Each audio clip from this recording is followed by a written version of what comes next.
ভাই, আমার ফোনের পাসওয়ার্ডটা বলো না। তোর ফোনের পাসওয়ার্ড আমি কি করবো? আমি ভুলে গেছি তো না। তুই ভুলে গেছি বলে কি আমি জানবো তোর ফোনের পাসওয়ার্ড? এটা আমার ফোন। আবে তুই কি পাগলা চোদা? তোর ফোন পাসওয়ার্ডটা বলো না। কি হয়েছে দাদা?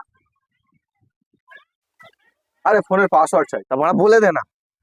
আমি বললাম, ওর ফোনের পাসওয়ার্ড আমি কি করে জানবো মারা? তোমার ফোনের পাসওয়ার্ডটা বলে দাও আমার। ওর ফোনের আমার ফোনের পাসওয়ার্ড তোর বলবো না, আমাকে বলতে হবে না, ওকে বল মারা। তাহলে বল। তাহলে 020467। ওকে। এ ভাই, এ তো খোঁড়া ছিল, এ ছুটছে কি করে? আমি কি করে বলবো মারা খোঁড়া ছিল? বড় কথা। लेकिन एक सेकंड বড় কথা। ये क्या है আমার ফোন